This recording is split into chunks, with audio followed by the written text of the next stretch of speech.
Overseas पाकिस्तानियों ने हुकूमत पाकिस्तान से PIA फ़्लाइट ऑपरेशन दोबारा शुरू करने का मुतालबा किया है।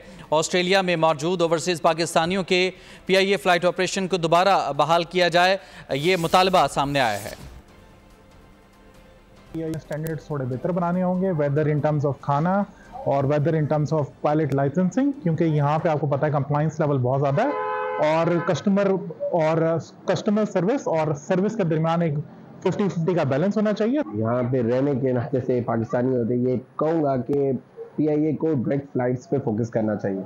अपनी जो उनकी समटाइम फ्लाइट्स डिले होती हैं उनको प्रॉपरली, आई नो हो सकती हैं डिले, लेकिन उसके लिए आपको प्रॉपर चीज़ों को मैनेज करना पड़ेगा।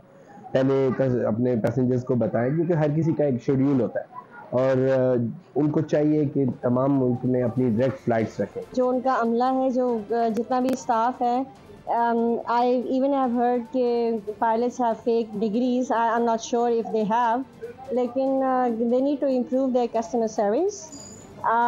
और इसके अलावा overall I think overall service वो बहुत ही बुरे हाल हैं उसके, तो वो ओवरऑल ही इम्प्रूव करने की ज़रूरत है। और फ़्लाइट्स की जो सूरत हाल है, जो अंदर आप खाना उसके अंदर देते हैं, प्लेन्स की जो सूरत हाल है, maybe you need to upgrade your plans as well. Subscribe करें और बेल दबाएं ताकि कोई खबर रह न जाए।